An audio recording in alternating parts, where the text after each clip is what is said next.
خضر علیہ السلام کی کنیت آپ کا نام اور آپ کی مردیت کے ساتھ یاد رکھتا ہے، رب ذوالجلال اس کا خاتمہ بالایمان ضرور فرمائے گا۔ اتنی برکت ہے حضرت خضر علیہ السلام کے نام کے اندر۔ نام آپ کا بلیہ ہے، آپ کے والد کا نام ملکان ہے اور آپ کی کنیت ابو العباس ہے، بلیہ بن ملکان۔ یہ پورا نام کنیت اور والدیت کے ساتھ یاد رکھنے سے رب ذوالجلال ایمان والوں کو خاتمہ بالایمان کی نعمت سے سرفراز فرمائے گا۔ آپ کا لقب جو آپ کو خضر کہا جاتا ہے، اس کو علماء کرام نے 3 طریقوں سے ذکر کیا: خضر، خضر اور خضر۔ رسول اکرم صلی اللہ علیہ وسلم کی احادیث میں بھی اس بات کا تذکرہ ہے کہ موسیٰ علیہ السلام کی اس وقت ملاقات ہوئی جب حضرت خضر علیہ السلام چادر لپیٹ کر سوئے ہوئے تھے۔ حضرت خضر علیہ السلام کو خضر اس لیے کہتے ہیں، خضر یا خضر اس لیے کہتے ہیں کہ آپ جس جگہ پہ آرام کرتے لیٹتے وہاں اگر گھاس خشک ہوتا تو رب ذوالجلال آپ کے بدن کی برکت سے اس خشک گھاس کو تر فرما دیتا۔ حضرت خضر علیہ السلام کے بارے میں جمہور کا یہ عقیدہ ہے کہ آپ اللہ کے نبی ہیں، جس طرح امام قرطبی، علامہ آلوسی رحمۃ اللہ تعالیٰ نے ذکر کیا کہ جمہور کا مذہب یہی ہے۔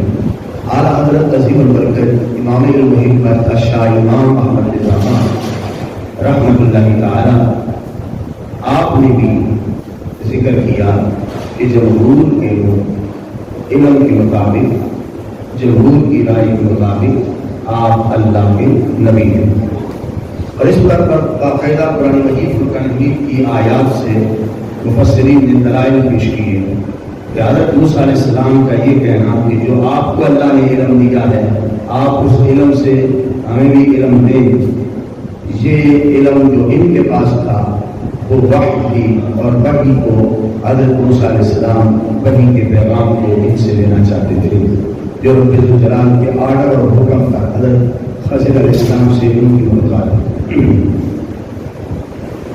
حضرت موسیٰ علیہ السلام اور حضرت یوشع بن نون، ان دونوں نے حضرت خضر علیہ السلام کو جہاں پہ دیکھا اس کا ذکر قرآن مجید فرقان حمید میں ہے۔ فوجدا عبدا من عبادنا، ان دونوں نے ہمارے بندوں میں سے ایک بندے کو پایا، یعنی حضرت خضر علیہ السلام کو انہوں نے تلاش کیا، حضرت یوشع بن نون نے اور حضرت موسیٰ علیہ السلام، حضرت خضر علیہ السلام نے۔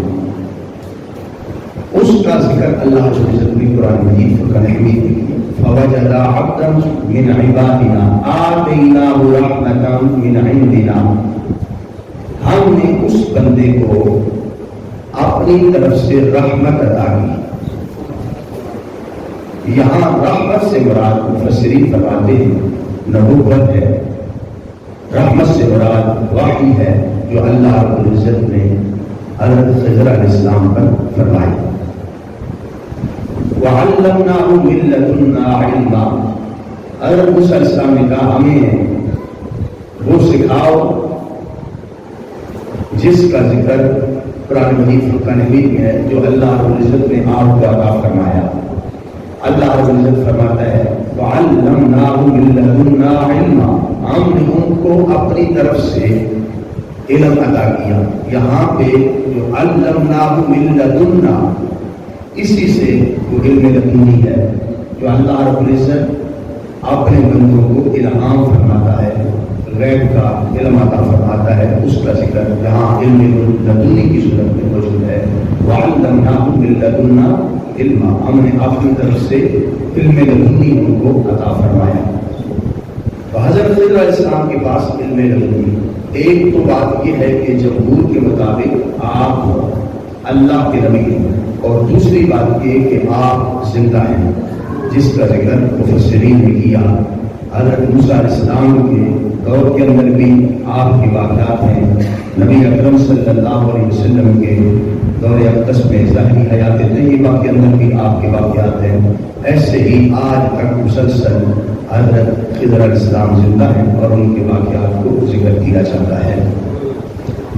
حضرت علی الخواص رحمۃ اللہ تعالیٰ، جن کا ذکر داتا حضور رحمۃ اللہ تعالیٰ بھی اپنی کتاب کے اندر کرتے ہیں، وہ کہتے ہیں کہ حضرت خضر علیہ السلام سے ملاقات کرنے کے لیے 3 شرطیں ہیں۔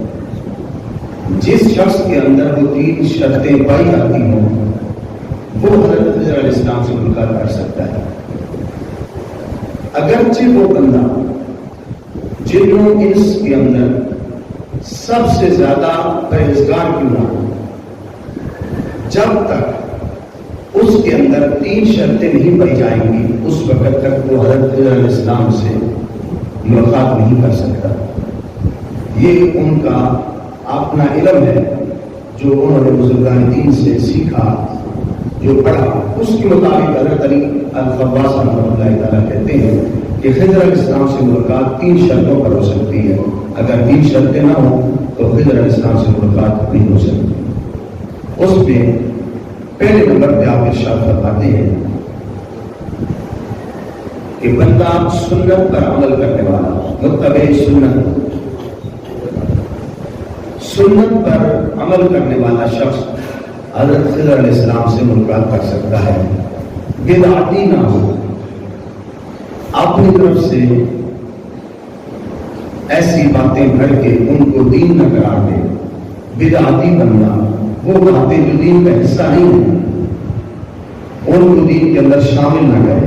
بدعتی بندہ حضرت خضر علیہ السلام سے ملاقات نہیں کر سکتا۔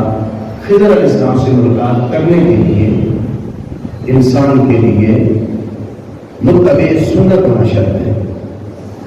دوسرے نمبر پہ کہتے ہیں کہ جو دنیا پر حریص ہو وہ بندہ حضرت خضر علیہ السلام سے ملاقات نہیں کر سکتا۔ جس کے پاس ایک وقت کی روٹی ہے اور دوسرے وقت کی روٹی کا حریص ہے، جو دوسرے وقت کی روٹی کی فکر میں رہتا ہے، ایسا بندہ بھی حضرت خضر علیہ السلام سے ملاقات نہیں کر سکتا۔ کیونکہ خضر علیہ السلام کی جو خوبی علماء نے بیان کی وہ یہ ہے کہ دنیا سے بہت زیادہ وہ دور تھے، اس قدر ان کا زہد و تقویٰ ہے کہ دنیا کی طرف ان کی کوئی توجہ نہیں ہوئی۔ تو جس طرح ان کی اپنی صفت ہے ان سے ملاقات کرنے والے شخص کی وہی صفت ہو تو تب ان سے ملاقات ہو سکتی ہے۔ حضرت خضر علیہ السلام سے ملاقات کرنے کے لیے یہ شرط ہے کہ بندے کے دل میں دنیا کی تمنا نہ ہو، لالچ نہ ہو، اور دنیا کو جمع کرنے کا اس کے اندر وصف نہ ہو، اس سے وہ اپنے آپ کو محفوظ رکھے۔ اس قدر جس شخص کے پاس زہد و تقویٰ ہو، جو ایک وقت کی روٹی کھاتا ہے تو دوسرے وقت کی روٹی کی کوئی اسے فکر نہیں ہوتی، اللہ کی ذات پر اسے اتنا یقین ہے کہ جس نے صبح کھلایا ہے وہ مجھے شام کو بھی کھلائے گا۔ جس بندے کے اندر یہ وصف موجود ہو، فرمایا وہ حضرت خضر علیہ السلام سے ملاقات کر سکتا ہے۔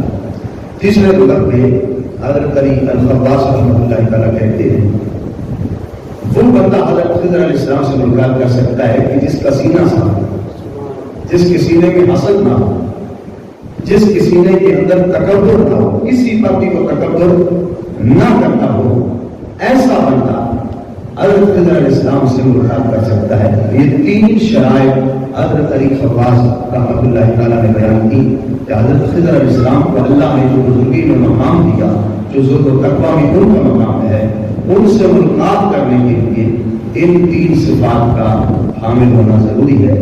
اور یہ باتیں حضور داتا گنج بخش علی حجویری، حضرت علی بن عثمان بن عبد الرحمن حجویری رحمۃ اللہ تعالیٰ نے بھی ذکر کی۔ حضرت خضر علیہ السلام کے بارے میں حضرت عبد العزیز بن رباط کہتے ہیں کہ خضر علیہ السلام رمضان المبارک کا مہینہ کہاں گزارتے ہیں۔ یہ علماء جنہوں نے محنت کے ساتھ ایسی باتیں تلاش کی اور پھر انہیں کتابوں کے اندر لکھا.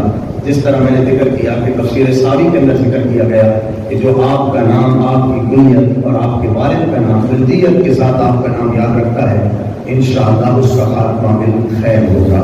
رب ذوالجلال اس کو خاتمہ ایمان کی نعمت ضرور عطا فرمائے.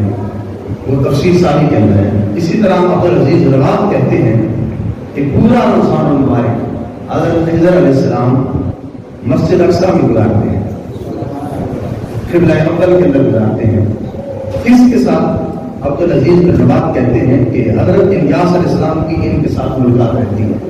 پہلے رمضان مبارک سے لے کر آخری رمضان مبارک تک یہ دونوں شخصیات وہاں رہتی ہیں، کیونکہ مفسرین نے کہا یہ زندہ ہیں اور ہمارے اندر موجود ہیں.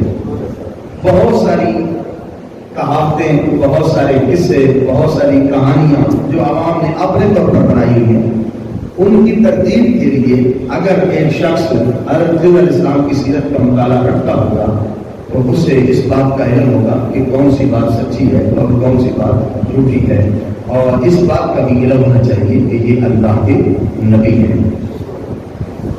حضرت تاجدار حلقہ مشکل کشا شیر خدا مولا علی مشکل کشا شیر خدا رضی اللہ عنہ آپ کہتے ہیں کہ 9 ذی الحجہ کو عرفات کے میدان میں جب حج کا رکن اعظم ادا کیا جا رہا ہوتا ہے، تو 9 ذی الحج کو ادا ہوتا ہے، تو 9 ذی الحج کو عرفات کے میدان میں حضرت جبریل علیہ السلام، حضرت میکائیل علیہ السلام اور حضرت اسرافیل علیہ السلام کے ساتھ سالانہ ملاقات حضرت خضر علیہ السلام کی ہوئی. سال کے اندر ملاقات نہیں ہوتی، سال کے بعد ہوتی ہے اور سالانہ ملاقات ہوتی ہے.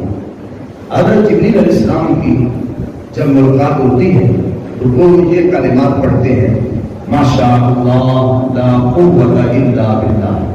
اس سے اندازہ لگائیں کہ یہ وظائف کتنی عظیم ہستیوں کی زبان پر رہے اور رہتے ہیں.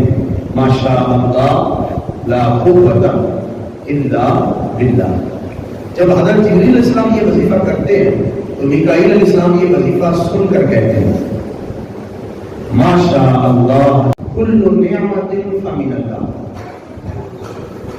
جب وہ یہ وظیفہ کرتے ہیں ساتھ کچھ اضافے کے ساتھ، اس وظیفے کو سن کے حضرت اسرافیل علیہ السلام پھر وظیفہ کرتے ہیں. یہی وظیفہ وہ یہ وظیفہ کرتے ہوئے الفاظ مزید ذکر کرتے ہیں، ماشاء اللہ الخیر کلہ بید اللہ. ان کا مطلب یہ بنتا ہے کل نعمت فمن اللہ، ہر نعمت اللہ کی طرف سے ہے، ہر خیر اللہ کے ہاتھ میں ہے. یہ ان معزز اور مکرم شخصیات کا وظیفہ ہے.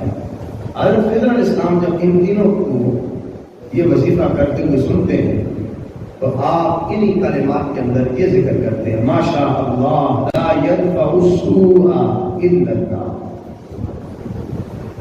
اللہ کی ذات کے سوا کوئی برائی کو دور نہیں کر سکتا، کوئی برائی نقصان نہیں دے سکتی انسان کو، اور اس کو دور کرنے والی ذات صرف اللہ کی ذات ہے. میرے استاد گرامی مرشد کریم کنز العلماء قاطع رافضیت و خارجیت، آپ جب یہ روایت بیان کر رہے تھے تو آپ نے فرمایا کہ میری طرف سے یہ اجازت ہے اور سب یہ وظیفہ کرو، ایک دفعہ اسے پڑھو سب آباد آپ کے حکم پر. چونکہ آپ نے فرمایا کہ سب پڑھو تو آپ سے بھی یہ عرض کرتا ہوں کہ آپ بھی اسے ایک مرتبہ پڑھ لیں. آپ فرماتے ہیں حل مشکلات کے لیے، مشکلات کے حل کے لیے، مصیبتوں کو دور کرنے کے لیے، ان سے بچنے کے لیے، مشکلات کے حل کے لیے یہ وظیفہ بڑا مجرب وظیفہ ہے. ماشاء اللہ لا قوت الا باللہ، ماشاء اللہ کل نعمت فمن اللہ، ماشاء اللہ الخیر کلہ بید اللہ، ماشاء اللہ لا يدفع السوء الا اللہ. یہ کلمات ادا کرنے سے بندے کی مشکلیں حل ہوتی ہیں اور انسان کو مصیبتوں سے نجات ملتی ہے۔ دعا ہے خالق کائنات جل جلالہ ہم سب کو زہد و تقویٰ کی نعمت عطا فرمائے، اور رب ذوالجلال خضر علیہ السلام جو رسول کریم علیہ السلام کی امت کے لیے دعائیں اکثر کیا کرتے ہیں، اللہ رب العزت ان کی دعاؤں کا ہمیں صبر عطا فرمائے، آمین۔ وآخر دعوانا ان الحمد للہ رب العالمین۔